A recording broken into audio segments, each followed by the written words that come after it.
everyone. Please ignore the chaos in the background. I didn't shoot my my setup for our studio tours because I feel like everyone's seen my setup and knows the chaos that is my room, and that's cool. Like Michelle said, is it the corner of doom where everything just sort of goes to die? And that's away from the wall. It looks like it's touching the wall. My iron is on. Good evening, everyone. Welcome to week 2 of the Austrian dress sew along. I hope you're excited to delve into some of the sewing tonight. We are going to talk about darts. We are going to talk about using bias tape to finish the neckline and adding a tag, because tags are fun, and that's what we're doing. So I'm going to jump into it. I'm not going to go through all of the instructions just because Grainline does have a good step-by-step on their blog. But I will. I'm definitely going to demonstrate some of the trickier parts. So they do recommend that you finish your internal seams. So that front seam down the bodice. So like that's the back, and I've already finished my seam. I've used a serger. I don't recommend doing French seams. It's going to be bulky, and it wants you to open them up and top stitch them down. Not for any structural reason, but for visual interest, because it looks nice. So you could bind them, but it would be heavy. What I do recommend is if you have a serger, use your serger. If not, use a wide zigzag or an overlocking stitch on your sewing machine. So you're going to want to finish those. I've done the same on the front piece here. And you're going to want to apply your interfacing to your sides as well. And I've prepped my back already, so my back is ready to go. So the first thing we're going to do is we're going to talk about darts. There is a great video on our common bodice alterations playlist on moving darts. So I'm going to just talk about how to sew them, not how to move them. So I've done one already, and you can see they generally recommend that you press darts down. I was talking to some of my students in my fringe dress class the other night, and someone was saying that Jenny Rushmore of not Colette, Cashmerette Designs recommends that if you are short and curvy, that you actually press your darts up, and it helps to lengthen your bust appearance. So I thought that was interesting, but I have mine pressed down. So I'm going to move the camera, and I'm going to show you how I transfer darts. Please bear with me a moment.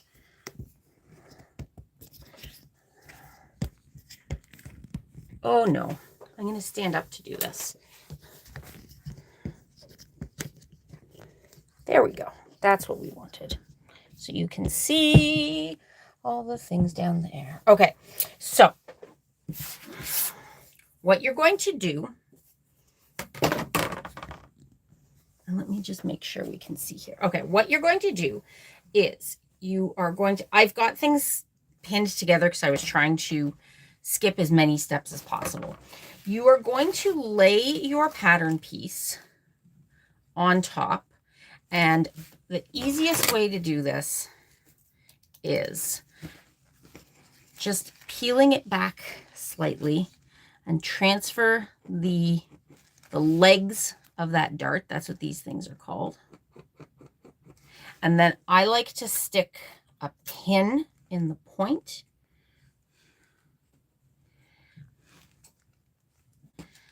And then flip that back, and where the pin is the point of my dart. And then I no longer need the piece. And then I take a ruler, any kind of ruler will do, and I draw my dart. And everyone is facing down right now, and I can't see if you've got questions. So if you do have questions, please pop them in the chat and I will answer them at the end of everything. I'm trying to make sure everybody can see. So then I like to use a pin and bring the two legs of that dart together. The pin will stay.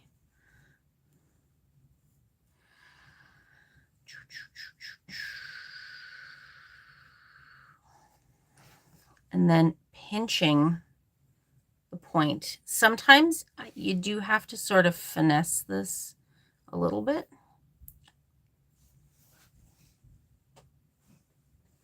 And reposition it.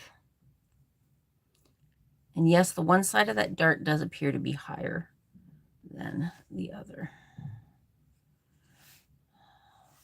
One of the things I really like about this pattern, you'll notice I've used a striped fabric, and because the bodice is cut into, well, the bodice and the skirt is cut in two different pieces, you could do a lot of really fun color blocking things. I've got the stripes going horizontally on my top, and my skirt, they're actually vertical.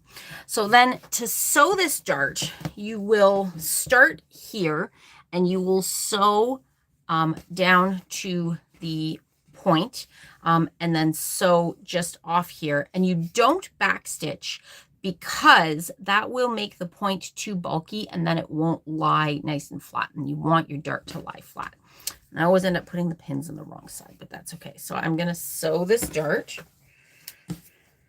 and no need to like adjust your stitch or lengthen it or anything like that.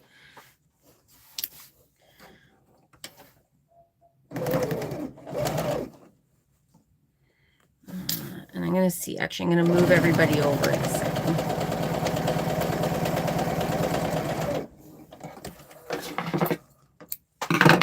To catch the machine. So you can see the dart, and then the tail, you just tie in a knot, and then we will be pressing this dart down. I'll do that afterwards so I don't leave everybody hanging, because the iron is back over there. And then I just trim right above that knot, and ta-da, I've got a dart. So now you will need to, now to do the keyhole, you are supposed to have a mark here, and I can't find mine. So I'm going to double check against my pattern piece where it's supposed to be. Ahaha, right there.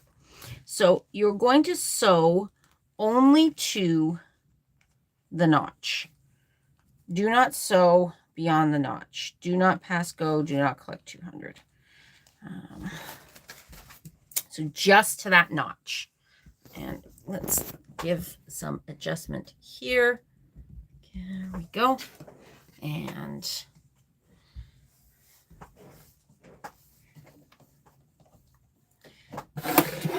trim my serger tails before we get on this. Following the seam allowance of the pattern.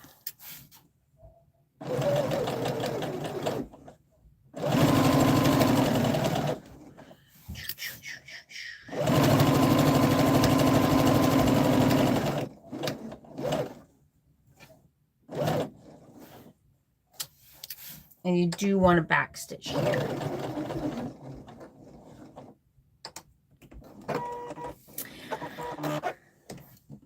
And now, in order to create that beautiful keyhole, what we're going to do, I lied, I am going to have to iron, is we're going to open up our piece, and we're going to press that seam open, and we're going to top stitch this down. And then when you get to this part, you're going to top stitch it down. Oh, we have to do one thing that I forgot. We have to put the elastic in to create the keyhole. Oh, I knew there was a piece I forgot. sorry, we need to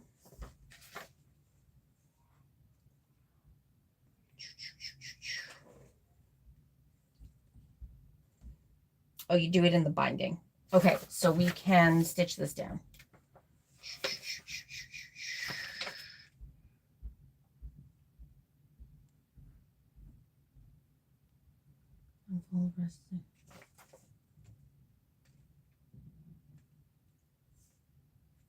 Sorry, I lied. We're not going to top stitch this yet. We are going to press it though. So I'm going to go do that quickly.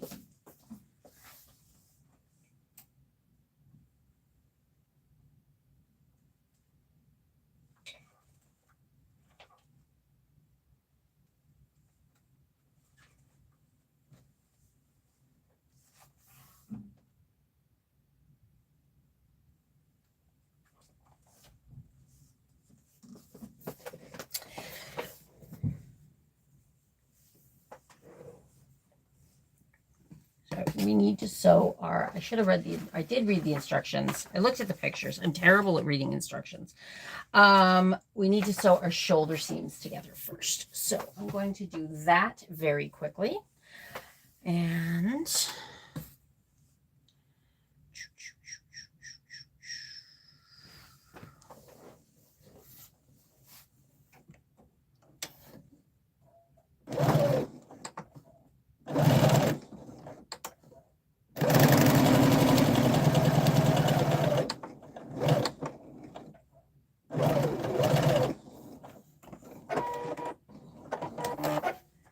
that's not great. I wonder if I could move this because my hand gets in the way. There we go. Maybe from that angle, everyone can see better. Maybe not. I'm not even certain.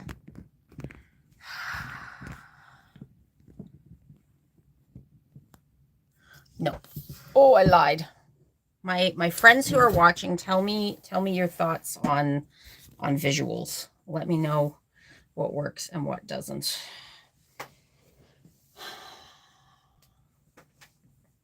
I'll try to move my hand out of the way,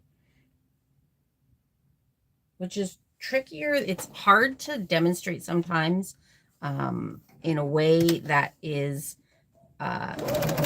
oops, I'm going backwards, in a way that is sensical and not counterintuitive to how your body usually moves.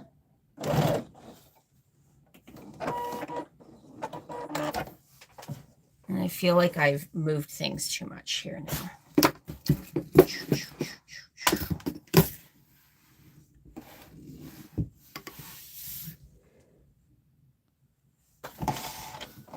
No.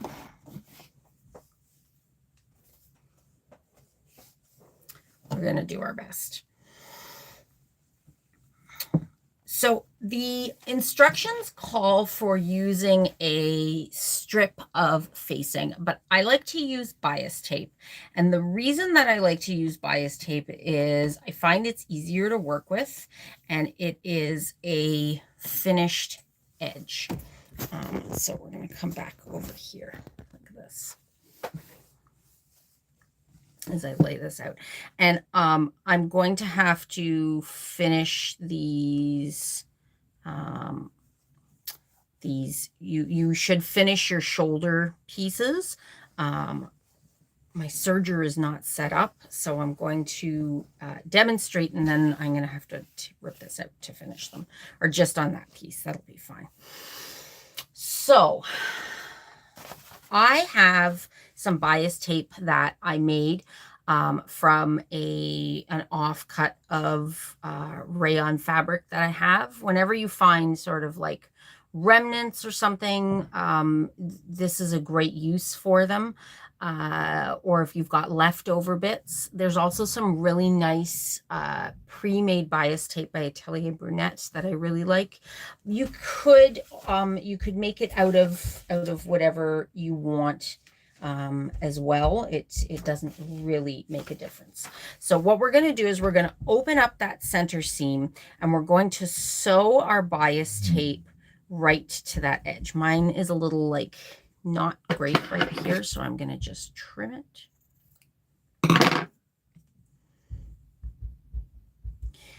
And we sew right sides together. So starting, sorry, I'm turning this right side around. So starting on that edge. And I also find I don't like to pin everything all the way around. I find that it works better if I adjust as I go.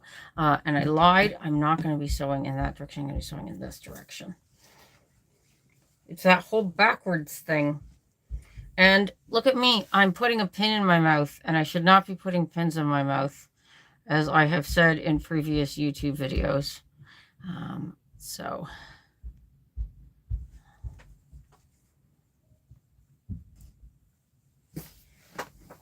and you just follow along in that first fold.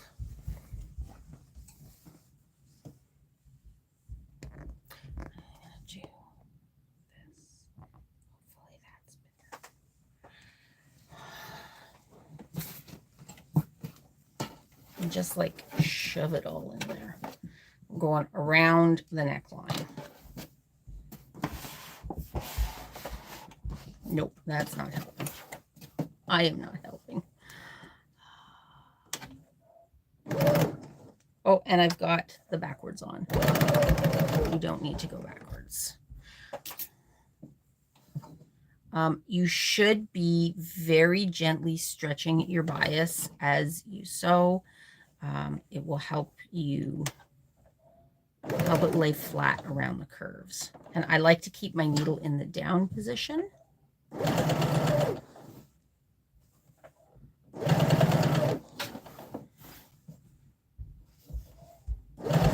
Because it means that as I'm stretching, my piece is not shifting.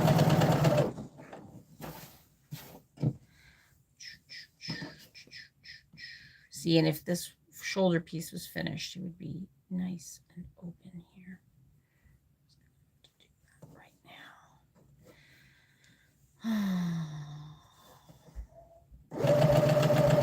now. There we go.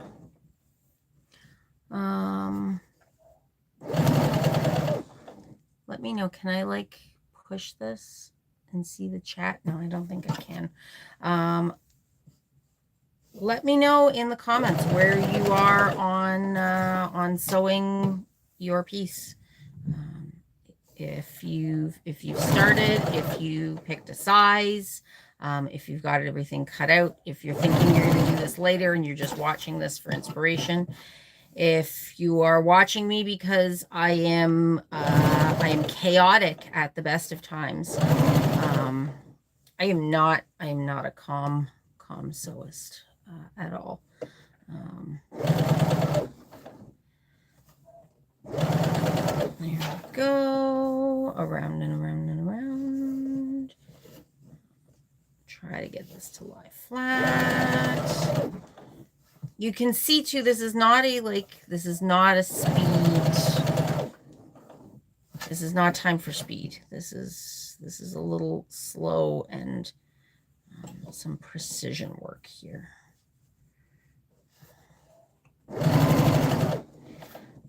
If you are interested in learning more about darts, we do teach a construction basics class on darts. And we have a session of that coming up in July. It's not released yet, so you can't sign up, unfortunately. But it will be coming out soon. And that's July of 2024, because this will be forever in perpetuity on the internet. And I should probably mention the date so someone doesn't get really disappointed. So we're going to sew this. I'm going to trim this bias just past here. You can see I've got lots left. I'm going to use that for the arm bands as well.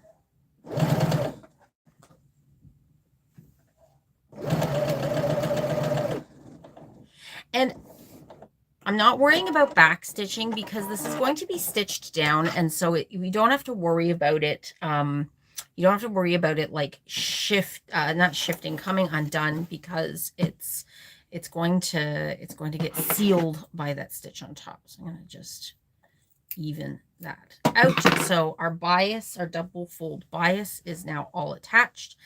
And the next step that we need to do is we need to sew that thread chain. So I'm going to use a little bit of elastic thread. I've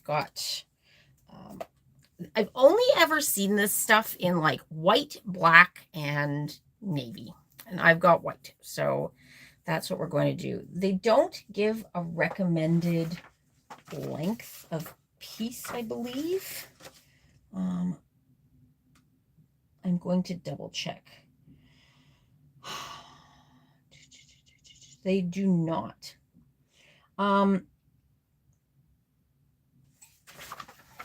So the idea here that this is going to happen. Hello, someone says hello to me and I cannot see who it is because of how I have the phone positioned and my computer's upstairs. So what's going to happen here is all of this is going to get tucked under like that. So that's our right side and that's our wrong side. And here, what's going to happen is this is going to get tucked. This is the front of the bodice. So this is going to get tucked under like this. And then the front is going to get, actually, sorry, I lied. It's going to go like this. So that front keyhole is going to be like this. And then this piece is going to get all tucked in like this. So it's going to end up looking like that. Very nice and neat. And what we're going to do is we're going to sew our little piece of elastic. We're going to tack it down here so it gets sandwiched between all of those pieces and it just sticks out. So I'm going to cut myself a tiny piece. And I realized belatedly I made the same mistake with this dress that I did with the last dress. And I purchased 16 buttons instead of 17 buttons because you need 17 buttons. You need 8 for each side. And then you need an additional button for the keyhole. So I'm going to have to figure something out. That's way too small. You are going to want a piece that's like decently sized because it is a little tricky to tack into place because it's an elastic piece. And I'm going to double check what side we sew it on because I always forget which is the correct side. It's going in the left side.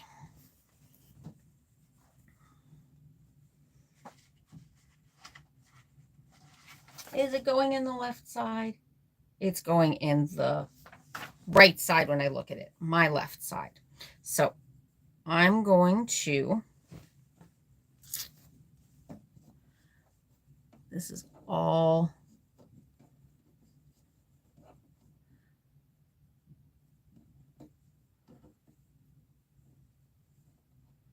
flipped up. Here's my little, see, it's so tiny and like finicky to work with. This is where actually wonder clips would probably come in handy. I'm going to take the pencil case out of my lap. I'm going to grab a wonder clip.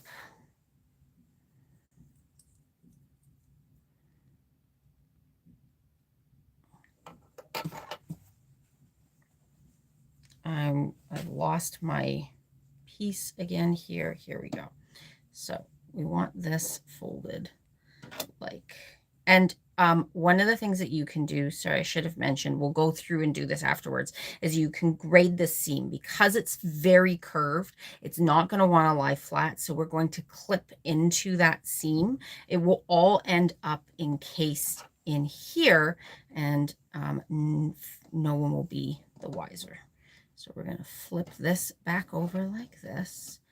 And we are going to put this here like so. And this is,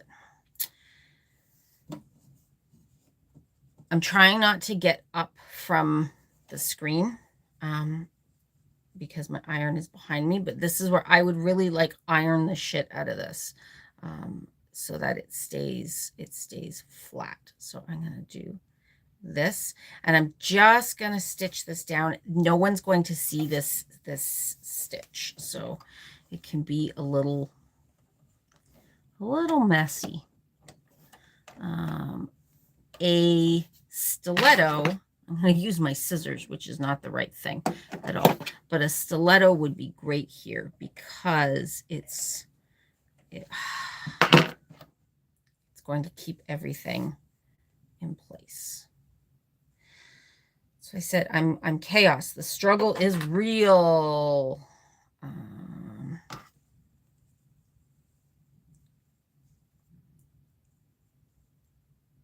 And you obviously want the loop sticking towards the outside because that's what's got a loop around your button. Now, if you didn't want to use elastic thread, you could do a nice little fabric loop. It wouldn't stretch as much. You could also do a thread chain, and I showed everybody how to do that in the sagebrush video. So if you're looking for some inspiration in that, how to do that. Okay, we're going to do this. We're going to just get my needle into the down position, please.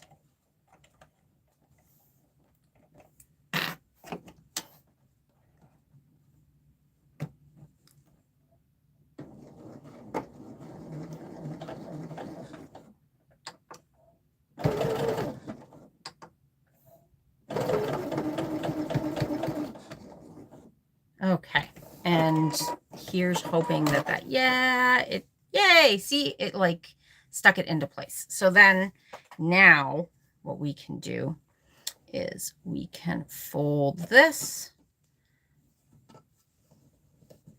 and we can actually, and I'm not going to do this right now because like I said, I have to go back and finish my shoulder seams, which means I'm going to actually have to take all this stitching out.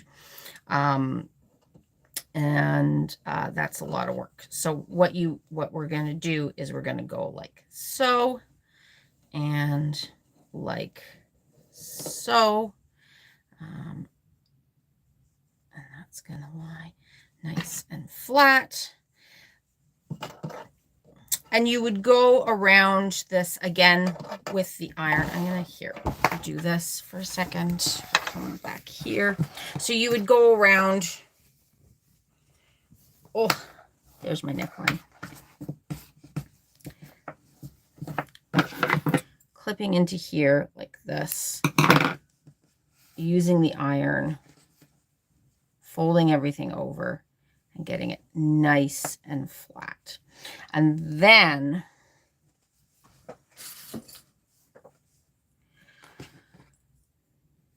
we're going to pretend on this part. So here is my middle back. This is where I want my tag to go. So what I like to do is make this fold, and I get everything into place where I want it to be. I will pin. I usually use Wonder Clips actually, but I've got them stuck over there right now, and that's not where I want, or they're not easily accessible. And then that just gets tucked in there. And then once this is very aspirational that this is my best work yet. So once you stitch, you're going to stitch as close as possible to the edge of that bias, and then everything is nicely tucked inside. And same thing here. So the keyhole portion gets tucked back underneath, which means that you don't have a raw edge on your bias tape.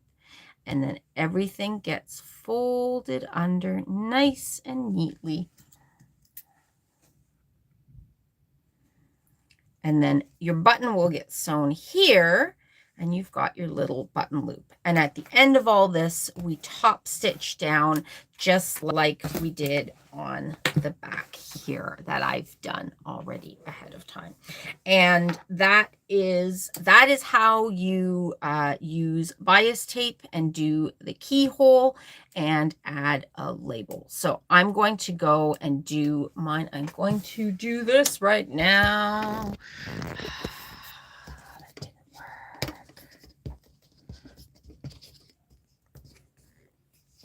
So my homework is that I'm going to watch this video and figure out a little bit of a different setup because I felt that that was not the easiest to watch. Let me see if I can find my comments here.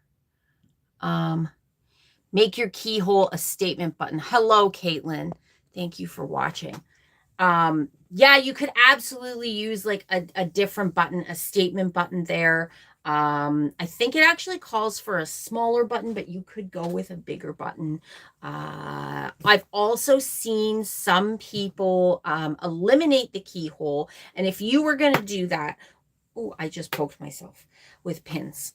If you were going to do that, what you would do is just sew all the way to the top. I think there's enough ease in this bodice that you can just slip it on and off. And if you need to, you can always open up the buttons on the side. But most of this dress, I think it just slips on. So yes, my homework is figuring out a different setup because I felt that was chaos and that did not work. Your homework is getting these steps done for your bodice. Are they numbered in our book? They are. You are going to get up to step number 12. Step number 11. You don't have to sew. We'll do the buttons. I like to do all the buttons at the end. You don't have to sew them on right now. So step number 11, that is your homework. If you are following along with me, obviously, please work at your own pace. And next week, we are going to be talking about attaching the pocket and some of the steps that come after that.